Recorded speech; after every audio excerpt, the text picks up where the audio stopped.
Hi all, അസ്സലാമു അലൈക്കും, welcome back.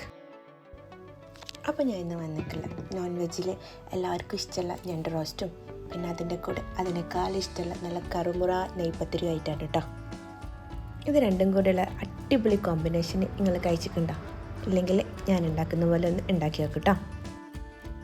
അപ്പോൾ ഫസ്റ്റ് തന്നെ ഞാൻ നെയ്പത്തിരി ഉണ്ടാക്കാൻ വേണ്ടിയിട്ട് 1.5 കപ്പ് നമ്മൾ ചോറിൻ്റെ അരി എടുത്ത് വെച്ചിട്ടുണ്ട് കേട്ടോ. ഞാൻ മട്ട റൈസാണ് എടുത്തിട്ടുള്ളത്. നിങ്ങൾ ഏത് അരിയാണോ ഉപയോഗിക്കുന്നത് അതെടുത്താൽ മതി. എന്നിട്ട് അതിലേക്ക് നല്ല ചൂട് വെള്ളം ഒഴിച്ചിട്ട് ഒരു 5-6 മണിക്കൂർ കുതിർത്തി വെക്കുന്നുണ്ട്. പിന്നെ നമ്മളെ മെയിൻ താരം ഞണ്ടെടുത്ത് വെച്ച് കിട്ടും. എനിക്കിവിടെ കിട്ടിയിട്ടുള്ള വലിയ ഞണ്ടാണ്. നിങ്ങൾക്ക് വീഡിയോയിൽ കണ്ടിട്ടുണ്ട് മനസ്സിലാവുമെന്ന് എനിക്കറിയില്ല. ഈ വീഡിയോയിൽ കാണുന്നതിനേക്കാളും നല്ല വലിപ്പമുണ്ട് കേട്ടോ ഞണ്ട്. അപ്പം നോക്കിക്കഴിഞ്ഞാൽ ഞാൻ വെറും 3 ഞണ്ടാണ് എടുത്തിട്ടുള്ളൂ. കാരണം എൻ്റെ ഞണ്ടിൻ്റെ സൈസ് ഭയങ്കര ബിഗാണ്. ഇനിയിപ്പോൾ നിങ്ങൾക്ക് ഇത്ര വലിയ ഞണ്ടൊന്നും കിട്ടണമെന്നില്ല കേട്ടോ. ഇത്രയും വലിയ ഞണ്ട് എടുക്കണമെന്നില്ല. നിങ്ങൾക്ക് കിട്ടുന്ന ഏത് ഞണ്ടാണോ അതെടുത്താലും മതി. ഇനിയിപ്പോൾ നമുക്ക് ഞണ്ട് റോസ്റ്റ് ഉണ്ടാക്കാം. അപ്പോൾ നിങ്ങൾ എടുക്കുന്ന ഞണ്ടിനനുസരിച്ചുള്ള പാത്രം എടുക്കാം. ഞാനിവിടെ വലിയ ഞണ്ടതിനെ കൊണ്ട് കുറച്ച് വലിയ പാത്രം എടുത്തിട്ടുണ്ട്. എന്നിട്ട് അതിലേക്ക് വെളിച്ചെണ്ണ ഒഴിച്ചിട്ട് ഒന്ന് ചൂടായി വരുമ്പോൾ ഉലുവ ഒന്ന് ജസ്റ്റ് പൊട്ടി വരണം കേട്ടോ. ഒന്ന് നല്ലോണം ഒന്ന് ചൂടായി വരണം. എന്നിട്ട് അതിലേക്ക് ഞാനിതാ കുറച്ച് കരിവേപ്പിൻ്റെ ഇലയും കൂടി ഇട്ടെടുക്കുന്നു കേട്ടോ.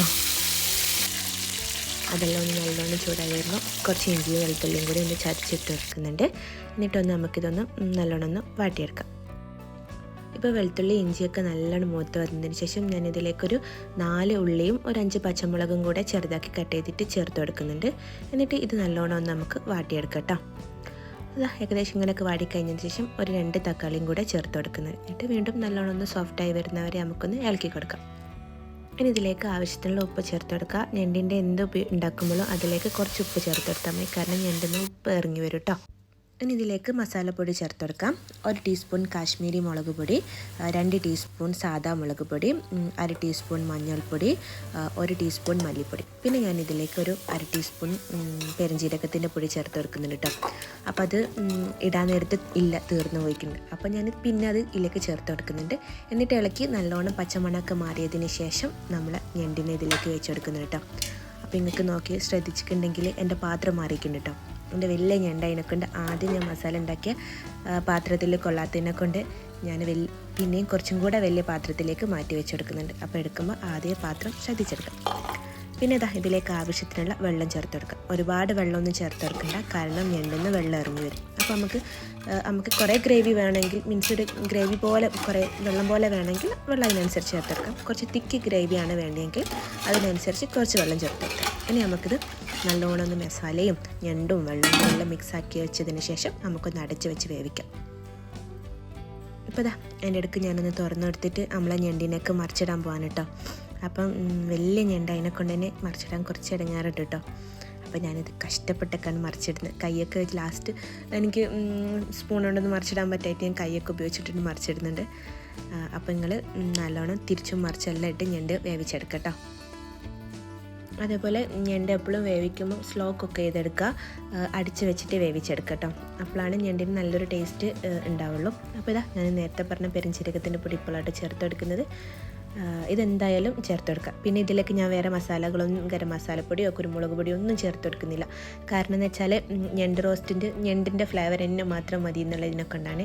അപ്പോൾ ഒരുപാട് മസാലപ്പൊടി ചേർത്തെടുത്താൽ നമുക്ക് അതിൻ്റെയൊക്കെ ഒരു ഫ്ലേവർ എന്നാണ് മുന്നിട്ടെടുക്കാം. അപ്പോൾ ഇങ്ങനെ കുറച്ച് മസാല മാത്രം ചേർത്ത് റോസ്റ്റ് ഉണ്ടാക്കി വെക്കും കേട്ടോ. അപ്പോൾ ഭയങ്കര ടേസ്റ്റ് ആയിരിക്കും. അതേപോലെ ഞണ്ട് റോസ്റ്റ് നമ്മൾ അധികം വെള്ളം ചേർത്ത് കൊടുക്കാത്തതിനെ കൊണ്ട് തന്നെ ഇടയ്ക്കിടയ്ക്ക് ഇങ്ങനെ ഇളക്കിയിട്ട് കൊടുക്കണം കേട്ടോ, ഇല്ലെങ്കിൽ പെട്ടെന്ന് അടി പിടിച്ചു. ഇനിയിപ്പോൾ ഞണ്ട് വേവുന്ന ടൈമിൽ നമുക്കൊന്ന് നെയ്പത്തിരി ഉണ്ടാക്കിയെടുക്കട്ടെ. അപ്പോൾ നേരത്തെ കുതിർത്തി വെച്ച അരി ഞാനിതാ വെള്ളം ഊറ്റിയെടുത്തിട്ട് മിക്സിൻ്റെ ജാറിലേക്ക് ഇട്ട് കൊടുക്കുന്നുണ്ട് കേട്ടോ. എന്നിട്ട് ഒന്ന് അരിച്ചെടുക്കാൻ പോവാണ്. ഞാനിപ്പം 2 ബാച്ചായിട്ടാണ് കേട്ടോ അരിച്ചെടുക്കുന്നത്. ആദ്യത്തേൽ ഞാൻ അധികം വെള്ളം ചേർക്കാണ്ട് കുറച്ച് തരി പോലെ ആക്കിയിട്ട് അരിച്ചെടുക്കാം കേട്ടോ ചെയ്യുന്നത്. ഇതേപോലെ അരിച്ചെടുക്കാൻ ചെയ്തത്. അപ്പോൾ എന്ന് വെച്ചാൽ നല്ലോണം തരി വേണ്ട എന്ന് വെച്ചിട്ട് നല്ല ഫൈനായിട്ട് അരിഞ്ഞു പോവുകയും ചെയ്യണ്ട കേട്ടോ. അപ്പോൾ നെക്സ്റ്റ് ബാച്ച് അരിച്ചെടുക്കുന്നത് വെച്ചാൽ ഞാൻ അരി ഇട്ട് കഴിഞ്ഞിട്ട് അതിൻ്റെ മുകളിൽ കുറച്ച് വെള്ളം അതിൻ്റെ മേലെ കാണുന്ന രൂപത്തിൽ കുറച്ച് വെള്ളം ഒഴിച്ചിട്ടാണ് അരിച്ചെടുക്കുന്നത്. എന്നിട്ട് ഇതിലേക്ക് ചേർത്ത് കൊടുക്കുന്നുണ്ട്. അത് നേരത്തെ അരിച്ചതിനേക്കാൾ ഒന്നും കൂടെ നല്ലോണം ഫൈനല്ല, കുറച്ചും കൂടി തരിയില്ലാത്ത രൂപത്തിലാണ് അരിച്ചെടുത്തത് കേട്ടോ. എന്നിട്ട് നമ്മൾ ആദ്യം അരിച്ചതും രണ്ടാമത് അരിച്ചതും കൂടെ ഒന്ന് നല്ലോണം മിക്സാക്കി എടുക്കുന്നുണ്ട് കേട്ടോ. അപ്പോൾ നമ്മൾ അരിച്ചെടുത്തതെന്ന് വെച്ചാൽ ഇതാ നമ്മൾ കയ്യിൽ പിടിച്ചാൽ കേട്ടോ ഇങ്ങനെ വീണു പോകുന്ന രൂപത്തിലാണ് അരിച്ചെടുത്തത്. അപ്പോൾ കട്ടിക്കല്ല അരിച്ചത് കേട്ടോ. ഇനി നമുക്കിതിലേക്ക് വേണ്ടിയിട്ടുള്ള തേങ്ങൻ്റെ അരിപ്പെടുക്കാം. അപ്പോൾ ഞാനൊരു കപ്പ് തേങ്ങ എടുത്തിട്ടുണ്ട്. അതിലേക്ക് കുറച്ച് ചെറിയ ഉള്ളി ഇട്ടെടുത്തിട്ടുണ്ട്. അതേപോലെ കുറച്ച് നല്ല ജീരകവും ചേർത്ത് കൊടുക്കുന്നുണ്ട്, ചെറിയ ജീരകവും അതേപോലെ തന്നെ കുറച്ച് പെരുംജീരകവും ചേർത്ത് കൊടുക്കുന്നുണ്ട് കേട്ടോ ഞാനിതിലേക്ക്. എന്നിട്ട് ഇത് നമ്മൾ ചമ്മന്തിയൊക്കെ അരിക്കുന്ന പോലെ ഒന്ന് അരിച്ചെടുത്ത് ഇതിലേക്ക് ചേർത്ത് കൊടുക്കുന്നുണ്ട്.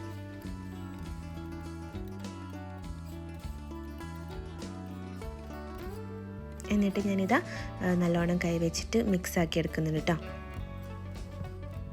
ഇപ്പോൾ നമ്മൾ തേങ്ങയും കൂടി ചേർക്കുമ്പോൾ അരിയിൽ നേരത്തെ ഉണ്ടായ കുറച്ച് വെള്ളം വറ്റിക്കിട്ടും മീൻസ് നമ്മൾ തേങ്ങയും കൂടി ചേരുമ്പോൾ കുറച്ച് മാറിക്കിട്ടും. പിന്നെ ബാക്കി വെള്ളം നമുക്ക് ഉരുട്ടിയെടുക്കണ്ടേ, അപ്പോൾ അതിനനുസരിച്ച് ഞാൻ ഒരു അരക്കപ്പ് പുട്ടുപൊടി എടുത്തിട്ടുണ്ട്. അപ്പോൾ ഞാൻ അരക്കപ്പ് ഫുള്ളായിട്ട് ചേർത്ത് കൊടുക്കുന്നില്ല, അതിൽ നിന്നും കുറച്ച് ചേർത്ത് കൊടുത്ത് ആവശ്യത്തിനുള്ള ഉപ്പും കൂടെ കുഴച്ചെടുക്കുകയാണ് ചെയ്യുന്നത്. അപ്പോൾ കുഴച്ചെടുത്ത് കഴിഞ്ഞാൽ, കാരണം പുട്ടുപൊടി ചേർത്ത് കഴിഞ്ഞാൽ നമുക്ക് കുറച്ച് നേരം വെച്ച് കഴിഞ്ഞാൽ പുട്ടുപൊടി ആ വെള്ളമൊക്കെ വലിച്ചിട്ട് ഒന്ന് ഡ്രൈ ആയി കിട്ടുമല്ലേ. അപ്പോൾ എന്നിട്ടും കുറച്ച് കഴിഞ്ഞിട്ട് വേണമെങ്കിൽ ചേർക്കാവുന്ന രീതിയിലാണ് ബാക്കി പുട്ടുപൊടി അവിടെ മാറ്റി വെച്ചത്. അപ്പോൾ എനിക്ക് ഞാൻ ഫസ്റ്റ് ചേർത്ത പുട്ടുപൊടി കറക്റ്റായിരുന്നു. ഇനിയിപ്പോൾ നമുക്ക് പത്തിരി ചുട്ടെടുക്കാം. ചെറിയൊരു ബോൾസാക്കി ഉരുട്ടിയെടുത്തിട്ട് ഞാനൊരു പ്ലാസ്റ്റിക് ഷീറ്റിൽ കുറച്ച് എണ്ണ സ്പ്രെഡ് ചെയ്തിട്ട് അതിൻ്റെ മുകളിൽ ഇങ്ങനെ പരത്തിയെടുക്കാം കേട്ടോ ചെയ്യുന്നത്. എന്നിട്ട് ഞാൻ ജസ്റ്റ് ഇങ്ങനെ ചെയ്യണം നിർബന്ധമില്ല കേട്ടോ, ഒരു ഫ്ലവർ ടൈപ്പ് കിട്ടാൻ വേണ്ടിയിട്ട് ഇതിൻ്റെ സൈഡൊക്കെ ഒന്നിങ്ങനെ വിരൽ വെച്ചിട്ട് ഇങ്ങനെ നുള്ളി കൊടുക്കുന്നുണ്ട് കേട്ടോ. നിങ്ങൾക്ക് അതൊന്നും ചെയ്യണം ഒരു നിർബന്ധമില്ല, സാധാ റൗണ്ടിൽ പരത്തിയെടുക്കുക. നമ്മൾ സാധാരണ പൂരിയൊക്കെ പൊരിക്കുന്ന പോലെ തന്നെ പൊരിച്ചെടുക്കാം. ഇത് ഞാൻ കാണാനുള്ള ഒരു ഭംഗിക്ക് വേണ്ടി മാത്രം ചെയ്തെടുക്കുന്നത്. അപ്പോൾ പരത്തിയെടുക്കുമ്പം അധികം തിന്നായി പോവുകയും ചെയ്യരുത്, അതേപോലെ അധികം കട്ടിയാവുകയും ചെയ്യരുത് കേട്ടോ. എന്നിട്ട് ഞാൻ നല്ലോണം എണ്ണ ചൂടായി വരുമ്പോഴത്തേക്ക് അതിലേക്ക് ഇട്ടെടുക്കുന്നുണ്ട് കേട്ടോ. എന്നിട്ട് ഒന്ന് പൊന്തി വരുമ്പോൾ മറിച്ചിട്ടും തിരിച്ചിട്ടും അധികം ബ്രൗൺ കളറാവാണ്ട് ഒരു ഗോൾഡൻ ബ്രൗൺ കളറാകുമ്പോൾ നമുക്കിത് എണ്ണയിൽ നിന്ന് മാറ്റിയെടുക്കാം. അതേപോലെ നിങ്ങൾക്ക് ഇങ്ങനെ അരിക്കാണ്ടും നെയ്പത്തിരി പൊരിച്ചെടുക്കാം കേട്ടോ. നിങ്ങൾക്ക് വേണമെങ്കിൽ നമ്മൾ സാധാരണ പത്തിരി ചുടുമല്ലേ റോട്ടിപ്പൊടിയൊക്കെ, അതുകൊണ്ടും ഇങ്ങനെ ചെയ്തെടുക്കാൻ പറ്റും കേട്ടോ. അങ്ങനെ ഇപ്പോൾ ഇതാ നമ്മളെ നെയ്പത്തിരിയും ഞണ്ട് റോസ്റ്റൊക്കെ റെഡിയായി നല്ല സെറ്റായി കഴിഞ്ഞ് കേട്ടോ. അപ്പോൾ ഇതാ ഞാൻ ഞണ്ട് റോസ്റ്റ് നല്ല സ്ലോ കുക്ക് ചെയ്തെടുത്താൽ കേട്ടോ. നിങ്ങൾക്ക് എത്ര ടൈം സ്ലോ കുക്ക് ചെയ്യാൻ പറ്റുമോ അത്രത്തോളം ഞണ്ടെന്ന് അതിൻ്റെ ഗ്രേവിയും അതിൻ്റെ എല്ലാ സംഭവങ്ങളൊക്കെ ഇറങ്ങി വന്നിട്ട് നമ്മളെ ഗ്രേവിക്ക് ഭയങ്കര ടേസ്റ്റ് ആയിരിക്കും. അതുകൊണ്ട് ഞണ്ട് കറി ആയാലും ഞണ്ട് റോസ്റ്റ് ആയാലും ഒക്കെ തന്നെ നമ്മൾ എന്താക്കുക, സ്ലോ കുക്ക് ചെയ്തെടുക്കാം. ഇപ്പോൾ നമ്മളെ നെയ്പത്തിരി കണ്ടില്ലേ, നല്ല ബോള് പോലെ പൊന്തിയിട്ടാട്ടോ എല്ലാ പത്തിരിയും നമുക്ക് കിട്ടിയത്. ഞാനിതാ കട്ട് ചെയ്ത് നിങ്ങൾക്കൊന്ന് കാണിച്ചു തരാം. നല്ല സോഫ്റ്റാണ്, ഉള്ളിൽ നല്ല സോഫ്റ്റും പുറത്ത് നല്ല ക്രിസ്പി ആയിട്ടാണല്ലോ. ഇപ്പം കണ്ടില്ലേ, നമുക്ക് പോക്കറ്റ് ഷവർമയൊക്കെ ഉണ്ടാക്കാൻ പറ്റുന്ന രൂപത്തിലാണ് കേട്ടോ നമ്മൾ നെയ്പത്തിരി ഉള്ളത്. അത്രയ്ക്ക് നല്ല പെർഫെക്റ്റ് ആയിട്ട് കിട്ടിയിട്ടുണ്ട്. അതുപോലെ ഞണ്ട് റോസ്റ്റ് കണ്ടോ, നല്ല സെറ്റായിട്ട് കിട്ടി കേട്ടോ. എന്തായാലും ഒരു പ്രാവശ്യത്തിൽ നിങ്ങൾ ഇങ്ങനെ ട്രൈ ചെയ്തൊക്കെ, ഇതിന് ഭയങ്കര ടേസ്റ്റാണ്. ഞണ്ട് റോസ്റ്റും നെയ്പത്തിരിയും തമ്മിൽ നല്ല അടിപൊളി കോമ്പിനേഷനാണ്. ഞണ്ട് കിട്ടുമ്പോൾ ഒരു പ്രാവശ്യം എന്തായാലും ഇതേപോലെ നെയ്പത്തിരിയും ഇതേപോലെ തന്നെ ഞണ്ട് റോസ്റ്റും നിങ്ങൾ ഉണ്ടാക്കി വെക്കട്ടോ. ഇനിയിപ്പോൾ നിങ്ങൾ നെയ്പത്തിരി ഉണ്ടാക്കിയില്ലെങ്കിൽ നിങ്ങൾക്ക് ഇഷ്ടമുള്ള എന്ത് കോമ്പിനേഷൻ, നെയ്ച്ചോറോ പൊറാട്ടയോ ചപ്പാത്തിയോ ഈവൻ നമ്മളെ ചോറാണെങ്കിൽ പോലും ഉണ്ടാക്കി വെക്കട്ടോ. ഞണ്ട് കറി ഉണ്ടെങ്കിൽ ഞണ്ട് കറി വേണ്ടാന്നല്ലേ. അപ്പോൾ അത്രയ്ക്ക് നല്ല ടേസ്റ്റാണ് ഈ റെസിപ്പി. നിങ്ങൾക്ക് ഉണ്ടാക്കി നോക്കിയാൽ കറക്റ്റ് മനസ്സിലാവും എത്രത്തോളം ടേസ്റ്റ് ഉണ്ടെന്ന്. അപ്പോൾ എന്തായാലും നിങ്ങളൊരു വീട്ടിലൊരു പ്രാവശ്യം ഇത് ട്രൈ ചെയ്ത് നോക്കാം. അപ്പോൾ എൻ്റെ വീഡിയോയും റെസിപ്പിയൊക്കെ ഇഷ്ടമായിട്ടുണ്ടെങ്കിൽ എൻ്റെ ചാനലൊന്ന് സബ്സ്ക്രൈബ് ചെയ്യുക, കൂടെയുള്ള ബെല്ലൈക്കണും കൂടെ പ്രസ് ചെയ്യുക. അപ്പോൾ thank you for watching my video. By.